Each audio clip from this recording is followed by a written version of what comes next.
말씀은 고린도전서 1장 18절에서 25절까지 고린도전서 18절에서 25절까지 십자가의 도가 멸망하는 자들에게는 미련한 것이요 구원을 받는 우리에게는 하나님의 능력이라 기록된 바 내가 지혜 있는 자들의 지혜를 멸하고 총명한 자들의 총명을 폐하리라 하였으니 지혜 있는 자가 어디 있느냐 선비가 어디 있느냐 이 세대의 변론가가 어디 있느냐 하나님께서 이 세상의 지혜를 미련하다 하신 것이 아니냐 하나님의 지혜에 있어서는 이 세상이 자기 지혜로 하나님을 알지 못하므로 하나님께서 전도에 미련한 것으로 믿는 자들을 구원하시기를 기뻐하셨도다. 유대인들은 표적을 구하고 헬라인은 지혜를 찾으나 우리는 십자가에 못 박힌 그리스도를 전하니 그 유대인에게는 껄린 것이요 이방인에게는 미련한 것이로되 오직 부르심을 받은 자들에게는 유대인이나 헬라인이나 그리스도를 하나님의 능력이요 하나님의 지혜니라. 하나님의 어리석음이 사람보다 지혜롭고 하나님의 약하심이 사람보다 강하니라. 아멘. 자, 오늘 말씀은 하나님의 능력과 지혜라는 지혜가 어떤지, 그래서 오늘 말씀은 십자가의 도에 대해서 은혜를 나누기를 원합니다. 자, 오늘 고린도 교회 얘기인데요. 고린도 교회의 문제점이 대략 한 13가지 정도가 있습니다. 이 고린도 교회의 문제점은 세상적 가치와 자신의 지식, 자신의 자랑으로 성숙지 못한 신앙을 가지고 있었다는데 문제점들이 발생을 합니다. 자, 지금의 교회들은 어떨까요? 지금도 이 고린도 교회와 못지 않은 문제점을 다 안고 있다고 생각을 합니다. 자신이 사회적 지위나 지식 또 자랑, 서스럼없이 드러나고 있지 않나 우리는 생각을 해야 되는데, 자, 이로 인해서 고린도 교회는 서로 자기가 판단하는 대로 분파로 나뉘어져 서로 주장하고 있습니다. 지금도 그렇죠. 서로가 자기가 이 분파가 왜 갈려질까요? 우리나라 현실에도 교단이 여러 개지요. 쉴 수 없이 많다고. 왜 그럴까요?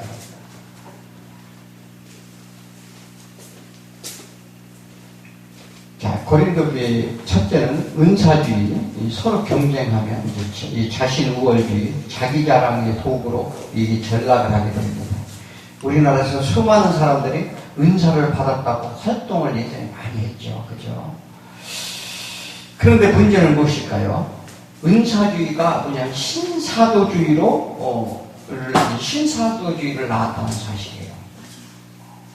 그래서 이제 이런 문제가 발생을 하는데, 이 단순히 고린도 교회의 문제만을 지금 제시하는 게 아니죠. 두 번째는 언변주의입니다. 즉 뭐냐면 설교의 능통성이죠. 요즘 설교를 매끄럽게 하자, 그래서 설교 학교도 이게 이런 게 문제인데, 합리적인 언변술, 또 감동 주고 감화 주고, 이로 인해 누가 왔다 하면 막 몰려다닙니다. 유명한 사람이 몰려다녀서 예전에 그 부흥 집회라든지 이런 것들이 많습니다. 이 문제점이 뭘까요? 사람을 따르는 거죠. 사람을. 이 좋은 설교가 자기 신앙인 것처럼 착각을 합니다.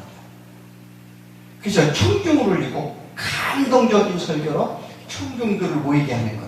자신이 추종하는 사람을 위해 사람을 자랑하고, 또 누구 파가 더 세냐, 즉 어느 교회가 크냐, 사이즈 경쟁, 또 그리고 숫자 모으기 경쟁, 이렇게 하는 것이 뭐냐면 망하는 지름길이라고 합니다. 이게 사람 중심이었죠. 그런데 고린도 교회가 이런 모습을 그대로 담고 있었어요.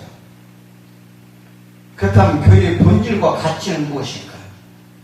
이 사도 바울이 얘기하죠. 십자가의 도다. 교회의 본질은 십자가 도예요. 당시 고린도 고린도 교회의 환경을 한번 볼까요? 고린도 교회는 사도 바울이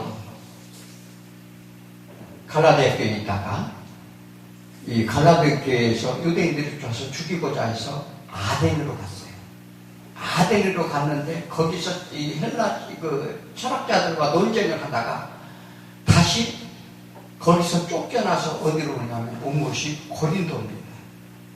그래서 자기를 쫓아가는 디도나 디모데나 뭐 이런 사람들을 갈라디아 교회에 남겨놓고 혼자의 몸으로 고린도에 가게 되어 있어요. 갔어요. 그러니까 누구 하나 예전에는 지금은 야 나 이렇게 힘드니까 핸드폰으로 딱 해서 문자를 날려가지고 나 이렇게 힘든 지역에 와 있어.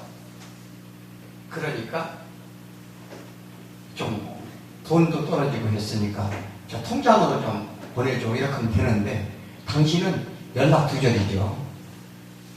아무도 주변에 아는 사람이 없었어요. 그래서 고린도 교회에 고린도 지역에 이제 고린도는 항구 도시죠. 정말 당시에는 고린도가 정말 많은 사람들의 무역과 이런 돈 많이 있는 사람들, 각국 나라의 상인들이 모여 있던 곳입니다. 자, 그런데 우리가 조금 오해하는 부분들이 있는데 뭐냐면 사도 바울도 천막 치는 일이 있으니까 목회자, 투자 문제 이런 문제를 우리가 막 괄가괄가. 그런데 당시 상황은 사도 바울이 어쩔 수가 없었어요. 왜? 아무도 주변에 도와주는 사람이 없었어요. 왜? 그는 쫓겨서 도망가다시피 그쪽을 갔기 때문에 누가 같이 아는 사람이 하나도 없었다고. 그러면 먹고 살려면 어떻게 해야 돼요? 일을 해야 되죠. 마치 그때 로마의 그 황제가 기독교인들을 핍박하는 사건이 일어났어요. 그래서 그들을 그 핍박을 피해서 온 게 불스길라와 아굴라가 그 고린도 지역에서 무엇을 하고 있냐면 천막 만드는 일을 하고 있었어요. 자, 그런데 사도 바울은 원래 그 유대인들은 뭐냐면 유목민들이고 또 그런 일들을 좀 도와서 약간의 기능을 갖고 이제 있는 경험도 있기 때문에 먹고 살기 위해서 여기저기 두리번거리다가 천막 만드는 데 들어간 집이 불스길라와 아굴라 집이에요. 물론 그게 하나님의 다 인도하심으로 그렇게 됐는데, 그래서 그들이 같이 일을 하면서 예배를 드리기 시작한 게 이 고린도 교회입니다. 자, 그런데 문제는 고린도 교회에 수많은 이방인들, 또 그 다음에 유대인들, 또 디아스포라들, 이런 사람들이 모여서 있는 곳이기 때문에 교회가 사도 바울과 그들과 동역을 해서 교회가 예배드리기 시작해서 사람들이 모여들기 시작을 했는데 몇 가지 층이 있어요. 유대 전통을 따지는 사람들, 또 기독교를 이제 유대 전통을 따르나 기독교에 이제 어떻게 기이한 사람들, 또 그 다음에 헬라인들, 또 지식인들, 돈 많은 상인들, 부자들. 자, 그런데 제일 먼저 발생하는 게 그 파벌이죠, 파벌. 파벌인데 아볼로파, 게바파, 바울파, 그 다음에 예수파, 그래서 이제 당파가 일어나는데 그 이유가 뭔가요? 이 사도 바울은 많이 좀 어눌했어요. 그 성경을 보면 사도 바울은 말이 어눌해서 언변술이 없었어요. 언변술이 없었고, 다만 글씨를 쓰면, 편지를 쓰면 논리적으로 배운 지식이 있어서 논리적으로 그 편지를 기가 막히게 잘 썼어요. 그런데 그는 안짱 가리고 또 대머리고 키도 작고 말도 어눌하고, 이제 그래서 많은 이렇게 외모적으로 볼 때 그는 핸디캡을 갖고 있었는데, 특히 그가 사도라고 하는데 서신서의 대부분이 보면 내가 사도라 하고 하는 것을 항상 첫머리에 씁니다. 이 사도권을 부인을 했기 때문에. 그래서 이 사도 바울은 그렇게 고린도 교회를 세웠는데 고린도 교회에 있다가 에베소 교회에 있을 때 글로에를 통해서 거기 이제 그 여자 성도죠. 고린도 교회에서 온 글로에 편지를 통해서 그 교회의 문제점이 드러납니다. 그래서 누구요? 디모데를 보내서 조사하도록 보내죠. 무슨 문제가 확실한가? 어떤 문제가? 자, 이런 문제가 이제 생기는데, 이게 사실은 이제 고린도의 대략 한 13가지 문제점을 이제 고린도 교회에서 이제 지적을 하는데, 우리가 다른 게 없어요. 이 사도 바울은 오직 자기는 예수 그리스도만 증거했다고 그러는데, 다른 사람, 어떤 사람이 왔느냐면, 사도 바울이 그 고린도 교회를 떠났을 때 누가 왔느냐면 아볼로가 왔어요. 아볼로는 무엇을 잘했느냐면 수사학적, 논리적인 설교가 기가 막혔어요. 그러니까 성도들이 어떻게 했을까요? 유능한 목사님이 왔다. 그죠? 그래서 아볼로를 추종하는 사람들이 생겨납니다. 그랬더니 또 베드로가 방문했어요. 베드로가 오니까, 이 사람은 예수의 수제자니까. 이 사람이 진짜, 그게 정통주의죠. 정통주의자들도 따르게 됩니다. 또 사도 바울을 뭐냐면, 그래도 사도 바울은 이 교회를 개척했고, 세웠고, 그동안에 얼마나 같이 이렇게 교회를 세워나가시는데, 나는 사도 바울을 따르는데, 이 바울파예요. 또, 예수 그리스도, 그러니까 나 이것도 아니고 저것도 아니고 저 사람도 다투는데 꼴 보기 싫다. 그렇게 모여있던 사람들이 이제 중독파라고 볼 수 있죠. 나는 예수만 믿으니 예수파다. 이렇게 이제 파벌이 형성이 됩니다. 자, 그런데 지금 오늘 이렇게 보니까 지혜에 대한 이야기라서 오늘 본문에 당시 이 고린도 교회의 지혜에 대한 지금 이야기를 하고 있는가? 당시 4세계 방법이라고 해서 누가 더 논리적이고 누가 더 수사학적 기술과 인간에 관하여 얼마나 폼나고 화려한가, 논리적인 이 논증으로 합리적인 사고방식을 갖고 있는가, 이게 헬라 철학이죠. 그래서 뭐냐면 그 철학을 공부하고 철학가들이 교회에 많이 있었어요. 자, 그러니까 이런 것들을 팽배해서 십자가의 도는 무너지게 됩니다. 지금요, 저희는 이렇게 세상적으로 세상 학문을 많이 배워서 똑똑하고, 우리 목사님들도 그런 목사님들, 철학학 박사, 또 인문학 박사, 그걸 많이 보셨을 거예요. 그게 해서 공부해서 나쁘다는 게 아니에요. 그런데 문제는 뭐냐면, 당시에 이러한 사람들이 문제를 일으킨 게 뭐냐면 그리스도의 도를 훼손한 일을 했다. 그런듯하지요.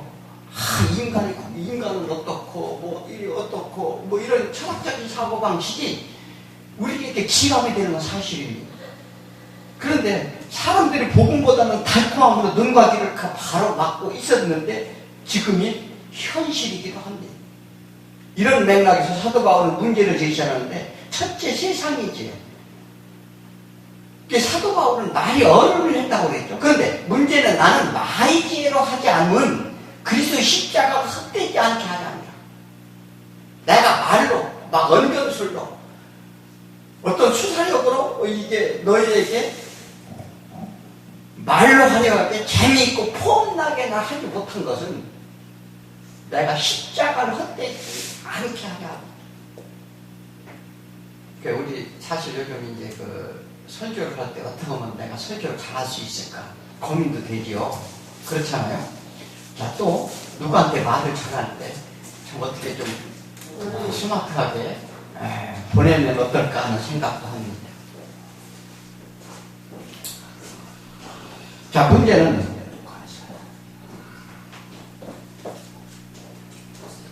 이와 같이 설교자도 중요하지만 듣는 청중이 듣는 귀가 올바르야 된다고 봅니다. 우리가 이제 이렇게 많은 설교를 하고 또 많은 말씀을 듣고 요즘 뭐 유튜브나 뭐 어떤 방송을 통해서 수많은 설교들이 쏟아지는데 듣는 사람이 이게 분별 있게 들을 수 있어야 된다는 거예요. 그래서 청중에 책임도 있다고 말하는데, 그래서 오늘 18절에 보니까 십자가의 도가 멸망하는 자들에게는 미련한 것이요 구원을 받는 우리에게는 하나님의 능력이라. 멸망하는 이에게는 뭐가 미련한 것인가? 사람의 길을 즐겁게 하고 사람을 쫓고 세상 지혜로 듣기 좋아하는 사람은 어떻게 해요? 십자가의 도가 미련하다는 거죠. 무슨 하나님이 그러냐? 하나님은 그렇게 미련한 하나님이 아니다 이렇게 말합니다. 왜요? 왜 하나님이 십자가에 돌아가셔야 되나요? 자, 세상계 첫째 말의 방법, 생각의 표현입니다. 이게 이제 사회 방법이라고 하는데, 그러나 십자가의 죽으심 같이 자신의 연약함을 알고 죄인임을 고백하는 십자가의 멍에를 내는 자는 하나님의 능력으로 살게 된다. 이게 사도 바울은 그렇게 말을 합니다. 그래서 기록된 바, 이제 이사야서 29장 14절에 그렇게 말씀하시죠. 뭐냐면 내가 지혜 있는 자들의 지혜를 멸하고 총명한 자들의 총명을 폐하리라. 우리가 생각하는 방식, 철학적인 지혜, 세상적인 학문, 이 사람의 가르침, 이와 같이 말잔치 말장난으로 십자가의 도는 멀어진다 이렇게 말합니다. 제가 하는 얘기가 아니고 사도 바울이 하는 얘기예요. 이런 일이 지금도 여전히 벌어지고 있죠. 그래서 어떻게 해요? 학위자, 무슨 뭐 박사다, 뭐 이게 우리가요 이것을 내세우는 것은 이유가 무엇입니까? 우리는 십자가의 도만 전하면 돼요. 그렇잖아요? 누가 십자가의 도를 제대로 전하느냐? 본문을 읽어놓고 우리가 설교할 때도 경험이나 철학이나 간증으로 채우는 사람, 그런 설교를 많이 볼 수가 있는데, 자, 예화를 줘서 감동을 주고 감동 감아 은혜를 받아야 된다 이렇게 말하는데, 은혜하고 십자가도 달라요. 그러니까 십자가 능력이 나한테 돌아와야 되는데 우리가 은혜를 받는다고 우리가 변화받는다는 아니라는 사실입니다. 자, 그런데 그렇다고 바울이 말하는 지혜는 무엇인가? 우리가 어떤 말을 듣고 어떤 지혜를 얻어야 하는 것인가 라는 문제죠. 첫째, 십자가의 지혜라고 말하는 거예요. 이 사도 바울은 지혜가 무슨 세상의 지혜가 아니고 십자가의 지혜라. 당시 사람들이 말하기도 꺼리끼는 십자가 이야기. 그러니까 사람들이 뭐냐면 꺼리끼는 게 십자가 이야기인데 그게 지혜다. 그래서 뭐라고 해야 돼? 우리는 십자가에 못 박힌 그리스도를 전하니 유대인에게는 꺼리끼는 것이요. 유대인에게 십자가가 꺼리낀대요. 그리고 헬라이나 그리스도는 하나님의 능력이 하나님의 지혜니라. 우리는 그 십자가를 전하는데 사람들이 십자가의 멍에를 미는 것을 꺼려합니다. 이 두 번째는 전도에 미련한 지혜, 전도에 미련한 지혜라는데, 하나님의 지혜에 있어서는 이 세상이 자기 죄로 하나님을 알지 못하므로 하나님께서 전도에 미련한 것을 믿는 자들을 구원하시기를 기뻐하는도다. 이게 무슨 얘기냐면 하나님이 육신의 모양으로 이 땅에 오신 것을 증거하는 지혜라고 그러는데, 무슨 신이 육신을 보느냐? 그가 무슨 능력이 나오겠느냐? 그래서 십자가에 죽으신 것이 하나님의 지혜라 지금 사도 바울은 이렇게 말을 합니다. 왜 십자가가 예수님이 육신으로 오셨다. 그리고 십자가를 지신 것이 지혜냐? 자, 우리는 상식적으로 똑똑하고 많이 배우고 또 인간 철학을 아는 게 지혜자가 아니냐? 이렇게 당시 고린도교의 사람들이 그렇게 인식을 했었고 지금도 마찬가지입니다. 그런데 이것이 복음에 상당한 방해를 가져오는데, 전도서 1장 18절에 보니까 지혜가 많으면 번뇌도 많으니 지식을 더하는 자는 근심을 더하느니라. 지혜가 많다고 해서 세상에 구부러진 것을 그 지혜로 펼 수 있는가? 모자란 것을, 부족한 것을 셀 수 없이 많다는 것이 안다고, 우리가 부족하고 연약한 것을 안다고 세상 문제가 해결될 수 있느냐 이렇게 물어봅니다. 그래서 이 사도 누구예요? 솔로몬은 이것이 해안에 설 수 없이 많고 존재하는데 우리가 세상 학문과 지혜로 배워서 이것을 해결할 수 있는 길이 없더라 이렇게 고백을 하죠. 왜? 예수님이 이 땅에 오신 것, 그리고 십자가 죽으심이 지혜라고 하는 이유는 고린도전서 10장 4절에 그가 낙원으로 이끌려가서 말로 표현할 수 없이 없는 말을 들으니 사람은 가히 이르지 못할 말이로다. 사도 바울이 다메섹 석상에서 하늘나라를 갔다 왔어요. 그런데 그가 낙원에 이르러서 가서 하늘나라를 보니 우리가 말로 표현할 수 없는 것을 보았고 말을 들었다 이 말을 합니다. 그래서 사람의 말로, 사람이 뜻으로 표현할 길이 없는데 서신서를 한번 가만히 보시면은요, 그 하늘나라의 비밀을 조금씩 사도 바울이 보여줍니다. 그래서 사도 바울이 가끔 이거 신비한 일이니 또 그 다음에 이것은 이미 예견된 일이니 이런 말을 많이 하는데 그것은 뭐냐면 하늘나라의 비밀을 알았기 때문에 그래요. 우리는 신앙생활을 뭐를 해야 돼요? 예수님이 마태복음 13장에서 뭐라고 하죠? 이것은 하나님의 크신 비밀을 비유로 말씀하신다고 말씀하셨어요. 그러면 우리가 하나님 나라의 비밀을 아는 것이 우리가 해야 될 일인데 우리는 아무리 안다고 해도 하나님 나라는 가보지 아니하였기 때문에 조금밖에 볼 수 없어요. 그래서 뭐라고 얘기했죠? 지금은 너희가 거울로 보는 같이 조금은 볼 수 있지만 나중에 확연히 볼 수 있으리라 이렇게 말합니다. 우리가 신앙생활을 왜 해요? 이 땅에서 잘 먹고 잘 살자고 신앙생활 하나요? 아니면 무언가 내 문제를 해결하려고 신앙생활 하시나요? 이것은 우리가요 뭐냐면 우리의 소망은 우리의 본향으로 돌아가는 게 우리의 이 신앙의 본질입니다. 이 땅은 소망이 없어요. 이 땅은 어떻게 해요? 반드시 하나님께서 멸한다 이렇게 말했어요. 이렇게 말씀하셨어요. 자, 이와 같이 하나님을 떠난 죄인들은 그저 보고 듣는 것에 대해 왈가왈부합니다. 우리는 그 세상에 눈도 뜨고 보는 것에 대해서 왈가왈부 한다는 얘기죠. 그래서 또 인생의 존재 이유와 가치가 무엇인지조차 헤아리지 우리는 못하는 게 사실이에요. 자, 그런데 세상 죄란 이 땅에서 어떻게 하면 좋게 윤택하게 또 편리하게 편안을 추구할까 노력을 합니다. 또 스스로 노력하여 우리를 알아가려 하는 것이 세상 지식인데 바울은 갈라디아서 1장 10절에 이렇게 말하죠. 이제 내가 사람을 좋게 하랴 하나님을 좋게 하랴 사람의 기쁨을 구하랴. 내가 사람의 기쁨을 구하였으면 그리스도의 종이 아니니라 이렇게 말합니다. 우리는 그래 무엇만 해야 돼요? 사람들이 꺼리게 하는 십자가 도만 전해야 된다 이렇게 말합니다. 그런데 십자가 도만 전하면요 교회에 부으면 안 됩니다. 있는 사람도 도망가고요. 왜 그럴까요?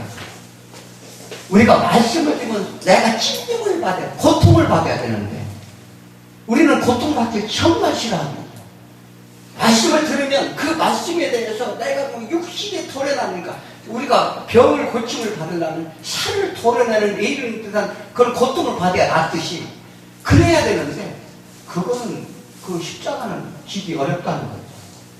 그래서 좁은 길로 가는 자는 많지 않다 이렇게 말을 합니다.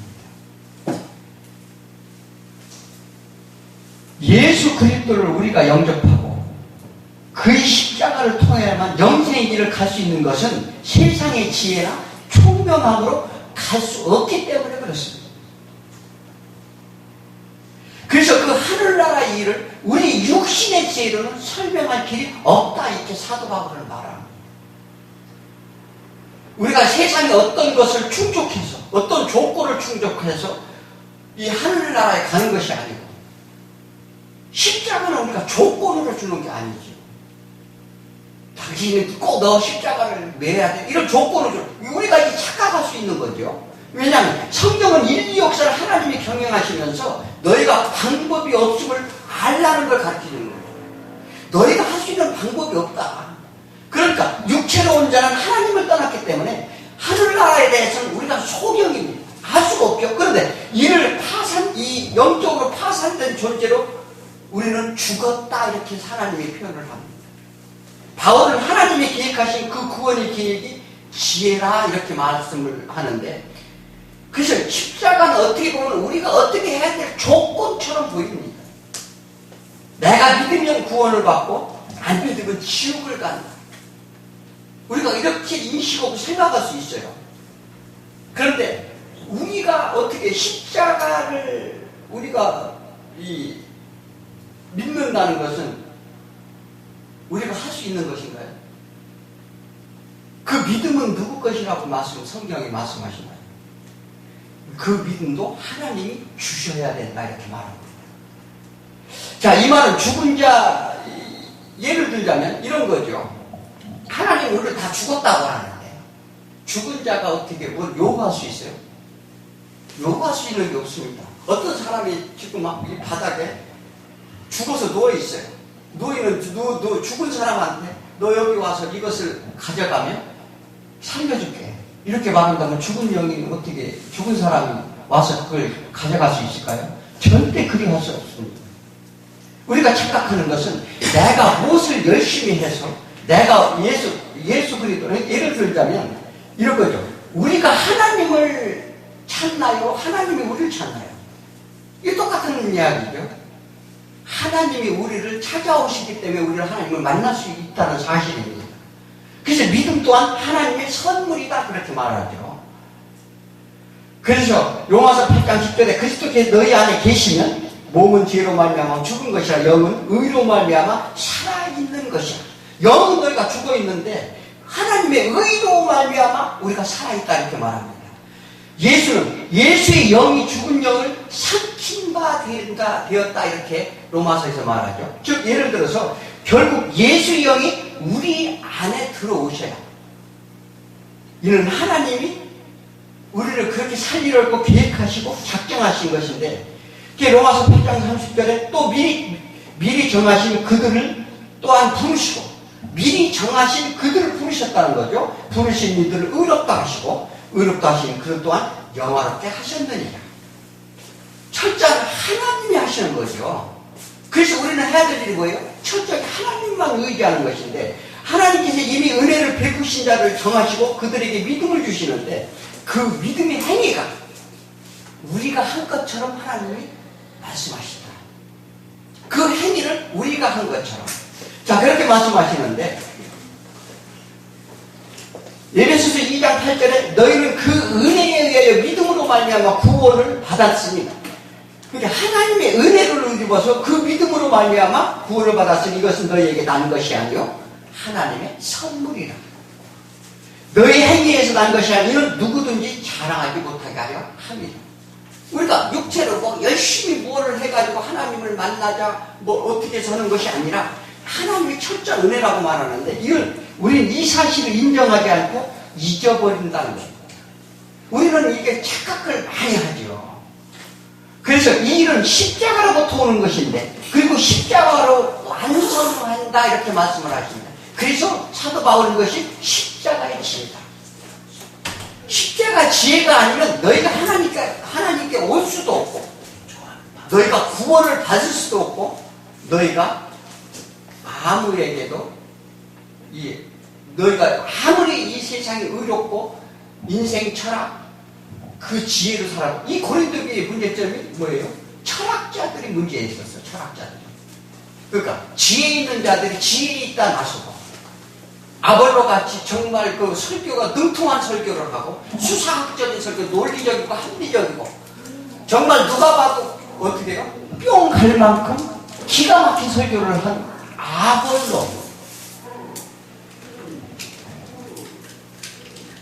자, 우리는 믿음이란 하나님의 조건으로 채워지는 게 아니라고 이렇게 말합니다. 거짓 아사로나 이 소경이나 혈육병연이나 사개원 또 그런 사람들이 무엇을 해서가 그들이 구원을 받은 게 아닙니다. 자꾸 어떤 행위로 하는데 먼저 하나님의 은혜가 절대적으로 필요하다 이렇게 말합니다. 자, 신앙은 내 자랑이 아니고 은사 또한 마찬가지. 고린도 교회의 가장 문제점은 또 자랑이었죠. 자랑은. 우리는 죽은 자의 산자로 부름받는데, 죽은 자에서 산자로 부름받는데, 어떤 세상적인 학식이나 지혜와 행위로 생명을 얻지 못하는데, 오직 십자가의 은혜로 살며 죽은 자로 살리신 예수 안에서만 산다는 것을 이 사도 바울은 강조하고 또 강조합니다. 그래서 21절에 보면 하나님의 지혜는 이 세상이 자기 지혜로 알지 못하고 하나님의 지혜는 이 세상이 어떠한 자기 지혜로도 알지 못하는데 전도에 미련한 것으로 믿는 자는 구원하기를 기뻐하신다 이렇게 말했습니다. 요즘 전도가 얼마나 힘듭니까? 세상 지식이 예전에는 정말 우리가 한글을 깨우치기도 힘들었어요.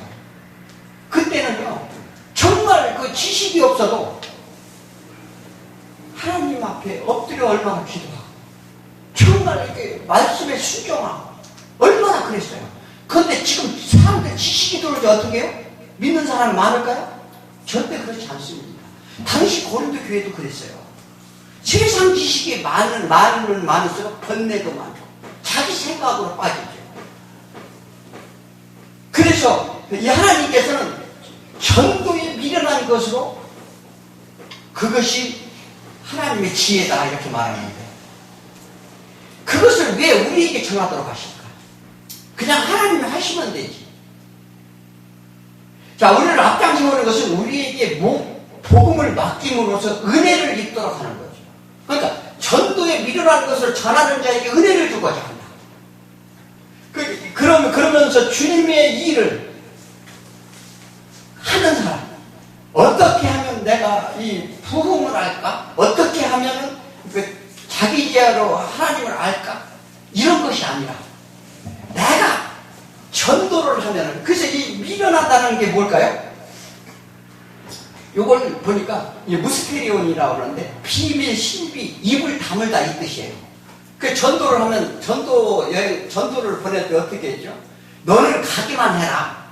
내 입술을 내가 주장하니. 네. 이게 지혜를 주겠다는 얘기예요. 전도에 미련한 것으로 그것이 지혜다. 이 얘기는 그래서 하나님께서는 뭐냐면 그들에게 숨겨진 비밀을 알려준다 이렇게 말합니다. 어떻습니까? 그 전도 안 하시겠어요? 그러니까 하나님의 지혜는 우리가 생각하는 세상의 지혜를 얻고서 이걸 복음을 전하는 것이 아니라 하나님의 미련한 전도에 미련한 것을 너희가 나아가면 너희가 모든 것을 내가 이 하나님의 신비를 생각나게 하리라. 이 하나님의 놀라운 은혜가 아닐 수 없어요. 그래서 유대인은 표적을 기하고 유대인들의 역사 광야 40년 가나안 시절 늘 하나님께 표적을 보이셨습니다. 그러므로 그들이 세상은 메시아가 오셔서 자신들의 문제를 해결해주는 표적을 기대했는데 능력 있는 메시아, 십자가 죽으신 메시아는 나는 그런 메시아는 싫다. 자, 우리 그 신앙은 어떻습니까? 헬라인은 지혜를 찾고 유대인들은 표적을 원하고 어떻게 해요? 우리 요즘도 마찬가지로 어떤 합리적인 설교 방식, 정말 수상학적인 능력, 기가 막힌 논리적인 것, 우리 이런 거 원하지 않아요? 이것이 복음을 훼손한다 이렇게 말해요. 사도 바울은 많은 언어를 했지만 나는 십자가 도만자였다. 오직 예수 그리스도, 너희가 예수 그리스도의 십자가의 지혜를 얻지 않으면 안 된다는 얘기를 계속했는데 사람들은 그게 싫다는 거지. 우리는 오직 십자가를 못 박힌 그리스도를 전하니 유대인에게는 꺼리끼는 것, 이방인들은 미련한 것이나 각자 십자가를 보는 시각입니다. 내가 십자가를 어떻게 보느냐. 그러나 부르심을 받은 자에게는 십자가가 어떻게 보이는가. 오직 부르심을 받은 자에게는 어느 민족 누구라도 그리스도를 하나님의 능력이요 하나님의 지혜로 올 것이라 이렇게 말합니다. 너희가 알 것은 하나님의 어리석음조차도 너희 지혜보다는 낫고 하나님의 약하심이 사람보다 강하니라. 하나님께서는 세상에 미련한 것들을 택해서 지혜 있는 자들을 부끄럽게 하는데 이는 아무 육체도 하나님 앞에 자랑하지 못하게 하려 합니다. 그래서 하나님이 세상에서 무엇을 택했나요? 약한 것을 택하사 강한 것을 부끄럽게 하시고 세상에 천한 것, 또 멸시받는 것, 없는 것을 택해 있는 것들을 폐하려 하나님. 돈, 명예, 자식자, 은사를 받았다고 누가 지식과 학문이 뛰어나다고 자랑하고 급급한 고린도 교회에게, 고린도 교회 성도들에게, 또 지금의 교회들에게 너희들이 무엇이 잘났다고 분쟁하고 다투고 자신이 믿음이 좋다고 왜 은사는 당신을 못 받았어요? 나는 방언을 해. 나는 예언을 하는데 앞에서 집사님 어젯밤 기도하다 보니까 집사님 큰일 나서 기도해야 돼요. 이렇게 문제를 또 만듭니다. 그리고 자기가 신령한 것처럼 보여지지. 자, 31절에 기록된 바 자랑하는 자는 주 안에서 자랑하라. 그 사도 바울은 나는 주밖에 자랑할 것이 없다. 내 학문과 지식, 나는 헬라인 중에 헬라인, 히브리인 중에 히브리요. 학문을 일어나. 자기 혈통으로나 나는 부족할 게 없고 또 어떻게 율법으로 나도 누구와 경주해서 내가 뒤지지 아니한다 이렇게 했어. 그러나 내가 배설물로 다 버리는 것은 어떻게 나는 그리스도를 만나니 그리스도의 지혜가 그리스도의 그 은혜가 정말 나에게는 다 예전 것은 다 배설물밖에 나는 버릴 수밖에 없는 그러한 예수를 만났다 이렇게 고백을 하죠. 자, 고린도전서 3장 1절에 형제들아 내가 신령하는 자를 대한 것 같이 너희가 말할 수 없어요. 그러니까 지금 교회에서 지금 말씀을 전하는데 십자가를 도하는데 그들이 신령한 자가 되지 못해서 하나님의 비밀을 제대로 알지 못하고 깨닫지 세상 것에 대해 다 눈이 멀어서 하나님 말씀을 전할 수가 없다는 거죠. 육신에 속한 자, 곧 그리스도 안에서 어린아이들을 대한 것 같습니다. 너희들은 다 육신에 속해서 육신의 말만 듣고 따른다 이렇게 말합니다. 그들은 스스로 지혜롭다 하고 세상 지혜를 가르쳤고 자랑했으며 논리적이고 심플한 것을 찾고 은사를 자신의 자랑으로 삼고 분란을 일으키고 분파를 만들고 하늘의 신령한 비밀 하나님의 지혜를 전혀 모르니까 너희는 은혜를 받았다 하나 실은 가난한 자다. 어린아이다 이 말이죠. 이제 어린아이는 어떻게 해요? 영적으로 파생된 자, 영적으로 파상된 자를 어린아이라고 합니다. 영적으로 하나님을 모르는 자와 같다 이렇게 말합니다. 하나님의 말씀 그 진리를 깨닫는 것은 어떻게 해요? 하나님의 성령님이 역사하지 않으면 우리가 깨달을 수가 없습니다. 내 열심으로 다른 사람에게 상처를 주기도 하는데 저 사람은 왜 저래? 우리 모두 장성한 믿음의 소유자가 되어야 정말 교회에서 덕을 세우고 정말 하나님을 올바르고 보고 우리는 십자가의 도를 사모함으로 인해서 하나님의 지혜를 얻으실 수 있을 줄 믿습니다.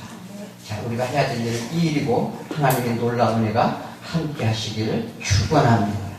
기도합니다.